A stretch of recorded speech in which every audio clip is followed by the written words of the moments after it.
Welcome back to both of our viewers to the latest instalment of Ultralets podcast, where we aim to bring to you people that are involved in the property industry, in business, in the local area, particularly around East Yorkshire. And today I'm delighted to be joined by Ross Boulding, who, welcome to the office, Ross, who's travelled up 4 hours drive. How's it? Came up yesterday. Really appreciate you coming in, Ross. You are a property investor in this area, but not from this area. Mm-hmm. Mortgage broker. Yep. And day-to-day very involved in buy-to-let specifically. Is that fair to say? Yeah, very, very fair. But just to sort of set the scene a little bit about your past and how you got to where you are today, how did it all start? I was 16 and I thought I wanted to go into, back in the day, personnel. Right. Because I thought it was a nice cushy job. And then Why would it be cushy? Well, it's just because I thought it was more around teen sympathy. Right. Right, and working for a supermarket, Sainsbury's, there are other supermarkets, clearly. It's not the BBC, you know. Yeah, I know, right. So I had a really good grounding in there, and then personnel became HR, human resources, and it's about business partnering. Yep. And giving the managers the ability to work within parameters of employment law and stuff like that, which I've really enjoyed doing.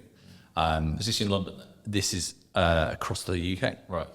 So I started in Sainsbury's, but then moved on to different firms. And I worked for a national parcel company. And that was about change management, which I really enjoyed doing. Got to about 2013, I thought, I'm going to do this on my own now. Yeah. Being an employee is great, having the values and stuff, but actually I really wanted to go in, do my thing, which was change management. And so you did consultancy, self-employed, did you? Yeah, right, okay. Yeah, limited company set up, and here I was. And that was your first venture into self-employment? Absolutely. Right. And prior to that, it was employment. And I loved it. I loved it because you've got to think about how you're going to get the contracts, what work you're going to do, the accounting side of things. You've got to have the right team around you. And then over time, you then start developing networks with people, and different organisations go through a lot of change all the time. And I know all about that with us here. We're seeing a lot of it. Yeah. So I've really enjoyed it and had a really good 10 years of self-employment. And during that period of time, I then started exploring properties. Right. So the self-employment thing's going well. Obviously, you're making some surplus income, I'm assuming, at this time. You then decided to go on a property course, you said. Yeah.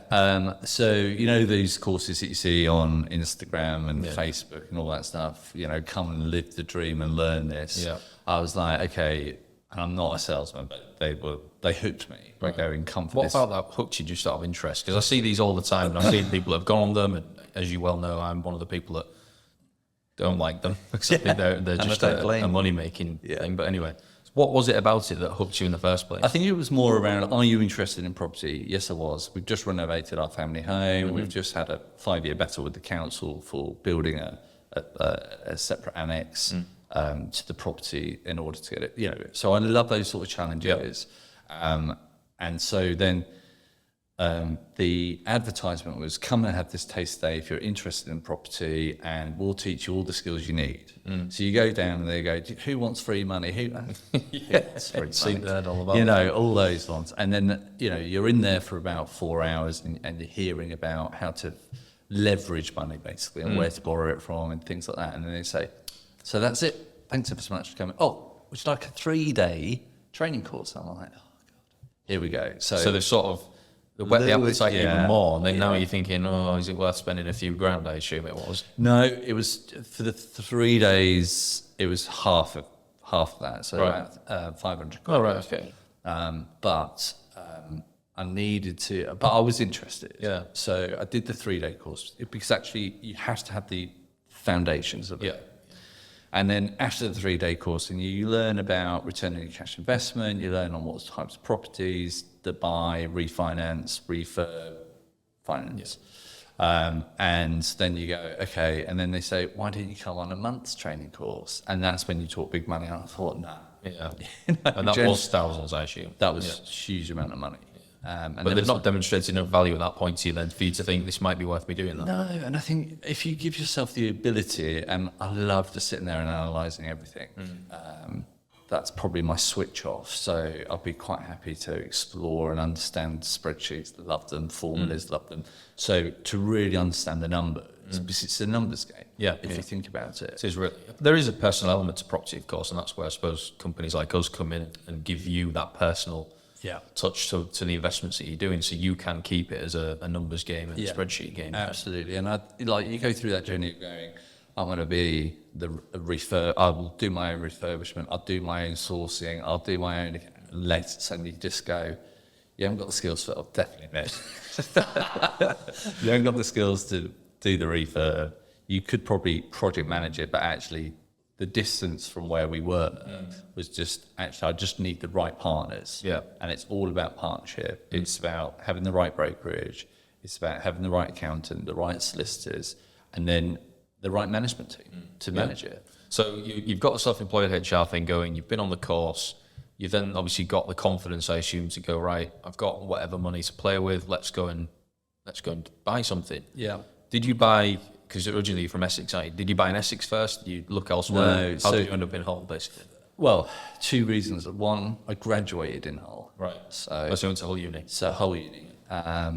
And there was an area of Hull at the time, 2016, just got these cultural city. Right, yes, yeah. And I looked at that compared to Liverpool. Yeah. And in about 2016, 2017, Liverpool was booming, right? And it's like, have I missed a boat on Liverpool?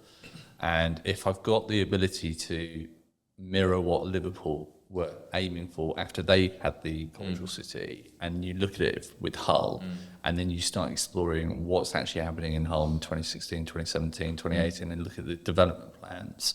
You had the Seaman development plan. Yeah, Seaman's a big thing, wasn't it? Massive, huge, and down by the Docklands, HU9, HU8, getting to really understand like the postcodes about where's the need for it. So identified Hull. What was the next stage? Was it to come to Hull? Was it to? Yeah, we had an awareness day, which was to take us around Hull really and look at the postcodes and the type of properties you can get. Was that with an agent here, or was that? It was, yeah. It was a local agent. Right. I don't think they do it anymore. Which actually, having a taste of where you're investing was probably what the highlight. It was brilliant. We loved it. Yeah, absolutely. Still got the picture of us outside the train station. Yeah. Just really, really, really good. It was just a couple of days then, I'm guessing. Just one day. One day, right? One day to come up to just really understand the area, and it was absolutely worthwhile. Right. And then by the time we saw a few properties that you could invest in or buy, and we drove home, the 4-hour drive, and by the time we got back, we bought our first property, put an offer in, Alaska Street, which you guys managed for us. Yeah. What was, just out of interest, what was your initial perception of Hull? Were you surprised, or at that time it was a bit different to what it is now, I'd say? Oh no, massively. I mean, it's shifted hugely over the last, 10 years, 8 years or whatever it is. And, but the you could see the investment happening, but it had the plan, and actually they're pretty much on path to where they were going with it. So I was generally just looking to slowly build up a portfolio to give me return on my cash invested. And that's the critical path. This is not get rich. Are we? Oh, I've seen that till I'm blue in the face with a lot of people. But the amount of people that come into it thinking they're going to be a millionaire next year it's not one of those things, is it? No, not at all. And I think over time you buy your first one, you learn from that. We bought it in cash. And then we did the refurbishment work on it, and then we refinanced it, which allowed us to have our money back out. All the money? Pretty much? All the money. Wow. No, it was all the money back in the time. So you've done that first one, you must have been thinking, this is great. These guys on these courses, it's 500 quid well spent. Exactly. They know exactly what they're doing. But then I didn't go on the longer course. It was about building networks. And I think the hardest thing was to try being down south and trying to get estate agents to work with you up here. And because like you're phoning out, you're saying, I want to know more about this property. And they're like, well, you need to come and view it first. And it got really difficult. You know, you need that sourcing team genuinely to go and find you, because you know the areas better than we do. You know, you have to have that local knowledge, and that's what you're buying. And I'll pay for that. You know, genuinely pay for it, but it will be part of the running costs of the of that property. But as you say, spreadsheet, factor it in. Does it still work? Yeah, it still works. So absolutely. So yeah. So you bought the first one. You were looking at others potentially in the immediate future. Just sort of put together the power team, as they call it. So that's like, as you alluded to, your broker, your accountant, your agent, and trying to build that up here, that network. Yeah. You then decided that HR wasn't for you, is that right? Yeah, I just got to the point of going, that life moment where you go, I'm done with the rat run. Yeah. I loved it, enjoyed it, but I'm now old. Come on. Older than you. And I just needed a change. And but what I liked about HR is supporting people, is to give them pathways, is to understand where we're going, in what direction. And I'm interested in property. And I was like, okay, let's sit down sensibly and study. Right. And I hadn't studied since university. And do my CMAP qualification, which is great. So you must have really wanted to do it then, to step away from a good job that was funding your life, to say, actually, I'm going to totally change the direction of what I want to do here, get involved in property. And I think with the small portfolio that we had, that allowed us to have a small passive income. Yeah. And slowly switch off HR, because you can't just jump out of the fire into the frying pan. You have obligations if you're self-employed, or contracts exactly. in place. Exactly. So slowly wound it down whilst growing, and then went into got the qualification, and that's great. They're the letters, and passed the exams, got that exam, and then it was a case of actually, you, like all industry, the only way you're going to know if you're any good at it is by cutting your teeth. And whilst I had experience of buying properties, working with solicitors and all that, and the process of mortgages, you have to get the experience, and then obviously you get CMAP, but then you need to be CAS status. You know, you go through that to get enough. Which is like a testing, like somebody overseas to make sure you make sure regulated products. Yeah, absolutely. And we're generally giving financial advice about things. So, you know, working with the FCA and regulations and going through that process. So you'd obviously worked with a broker yourself on buying your properties, personal homes and investments. Yeah. Was there something you looked at, not to out that person at all, but is there something you looked at and thought, you know, I could be doing this, I could come at this from a different angle and do something a little bit different here? Or was it lacking something, did you feel? Or did you just want to replicate what was done? No, I think I will never forget the experience that I had, and I'll take my hat off, and I wouldn't be here without that guy, you know, 100%. But you get to the point of going, okay, I've got the experience, I've got the right tools around me, and I've got the right people around me. Why don't we go it alone? Yes. And that's why James and I then set up Howzit Mortgages. Right. Yeah. And it's probably going to be the best thing we've done. Right. Still, same great service that we provide our clients. Yeah, well, I just wanted to touch on that actually, because one of the main reasons why we refer people to you particularly, and you refer people back to us, I guess, is that you seem to have a good knack of building relationships with investors and actually looking at people's situations as a whole, rather than just somebody coming to you saying, Ross, I need a mortgage sorted out. They'll come to you and say, got some surplus money, Ross, I need to get it invested somewhere. Yeah. You know, how do I go about doing that? And you've been actually pointing people to Hull, not just Hull, but other areas of the country as well, because the southeast, where your contact base is, I guess, isn't the investment returns just aren't there. No, and I think so. I'm a massive believer about returning your cash invested. I can leave it in the bank, right, or I can actually make this money work, and sweat the asset as such. And by working with the clients and understanding where they want to go, and if it's passive income, if it's capital growth, then you get that flavour, and then you learn by the mistakes that we did in 2016 was to buy them all in our own individual names. And then obviously with all the changes that the government then put in and the tax changes, we realised very quickly that that's great, but they needed to be in a limited company. Yeah, I mean, hindsight's a wonderful thing. At the time, you had no idea that these changes were going to come about. You just got to react to it, as you have in every business. You're reacting to changes in legislation and compliance. I guess that's what it's all about. And it's just balancing whether or not you wanted to do it now, but at some point, it was, for our long term, it's not right to keep in our own individual names.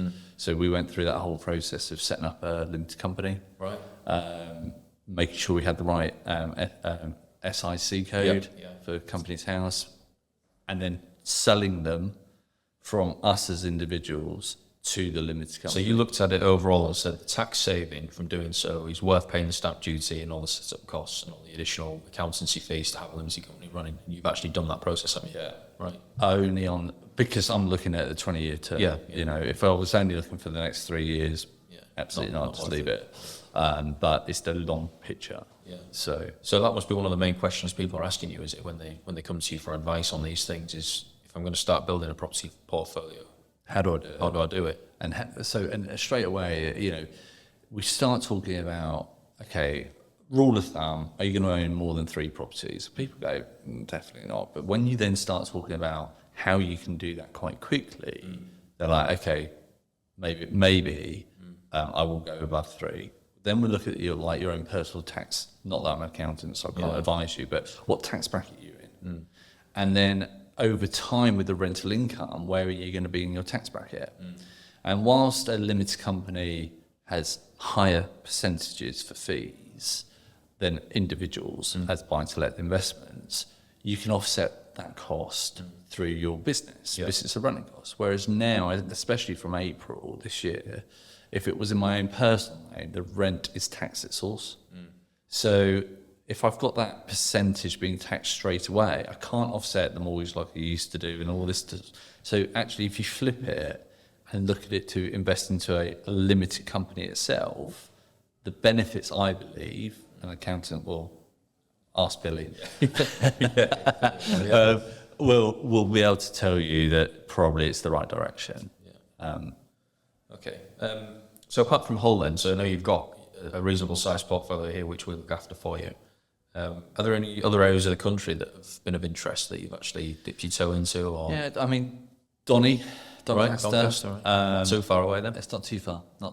And then South Wales. Right. And it's about, and we have got a few in Essex, because obviously it's our home turf, and if it's the right thing to do at the time, but they're more the challenges because they've got the longer potential for development, but they're the sort of ones in there. Yeah, the capital growth will probably be a lot better on properties in the southeast, won't it? Yeah, and we dipped our toe into Airbnb, right? And I'm not sure it's the world for me. Why is that then? I just find it quite stressful. And not having, you're doing it yourself. You haven't got that management team. So whilst it's good cash flow, every time I go back to Essex, it's just another job to sort out. Yeah. Well, people look at the nightly rates, don't they, and they think, crikey, we're getting that every week, or nearly every week when we do it as a straightforward buy to let. So it must yield more money, you would think. But when you factor in the void periods, the maintenance, as you've alluded to, the bills, the fact that you're always there having to deal with somebody new all the time, so that's maybe not. I wouldn't change it, but I wouldn't go my full portfolio into short-term. Depends on the property, doesn't it? You think? Absolutely, and like your bread and butter are your short-term ASTs, so they just stabilise the business. Yeah, your first one's always the hardest one to get over, and it's if something went wrong with just one. But after a while, once you've got a small number of properties, even if one has some maintenance issues, the rest of them support them. But it takes time to get there.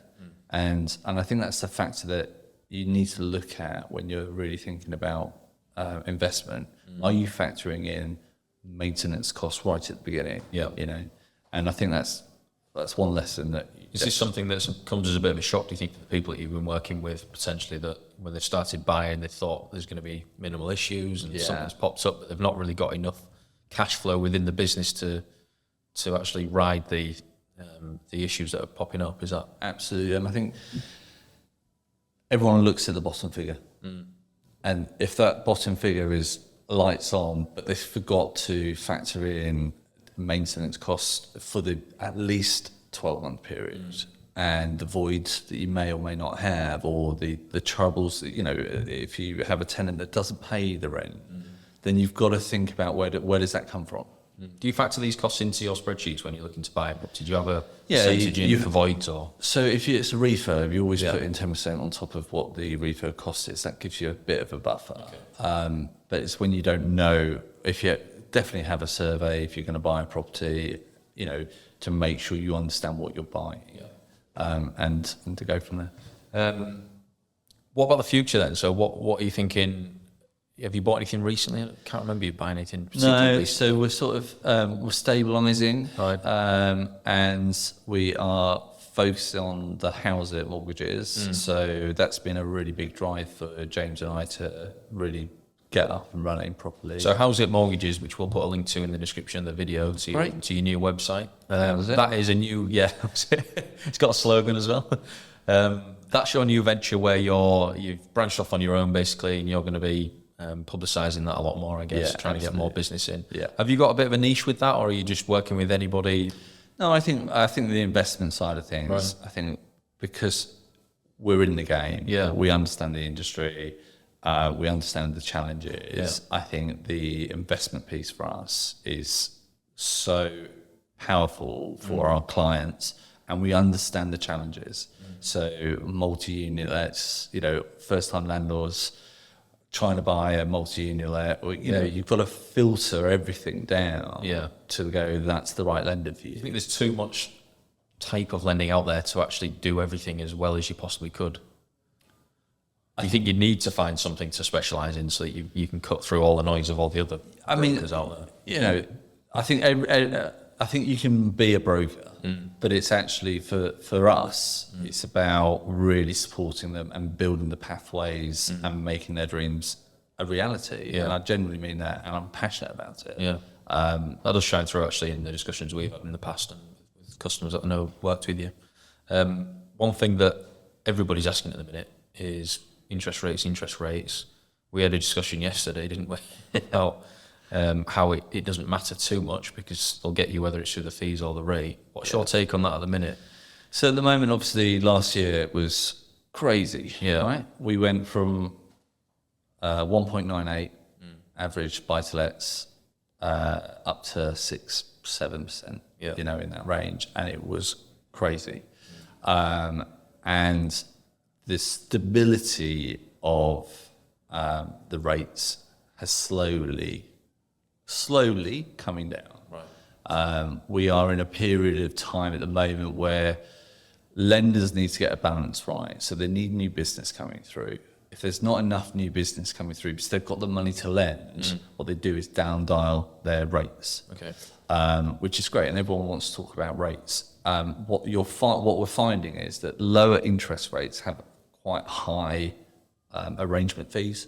Yeah, and you shocked me with the fee yesterday that somebody was charging. What was that? I mean, if it depends on what. Let's put it into context in the sense of for that individual, you had a rate of 4.2, but with arrangement fees around 15k for a fixed period. So for what value of loan? Probably 75% loan to value. Right, but not a big loan, is what I'm saying. No, not at all. But the fee was 15,000. It's 5% of the borrowing. So for the arrangement fee, so you either have 5% or 3%, or 1.5, depending on who you go with. But our job should be to get you that borrowing for that fixed period of time for as cheap as possible. So it might be better for you to go slightly higher on your interest rate.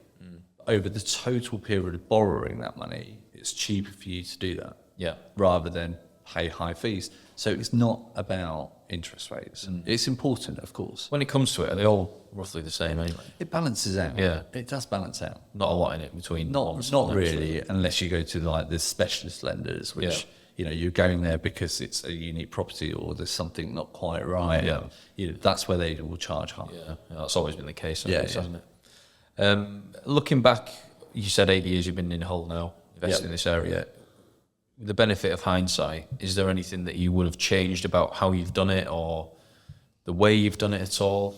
Well, definitely don't buy them in your own name. Right. That's the biggest thing. Yeah, it's huge. It's you know, in hindsight, it's a wonderful thing, but that's costly to our business and costly to us personally. So, absolutely work out which direction we were going. We thought we were doing the right thing, and we knew we wanted to invest into property and into the area, and I would never change that.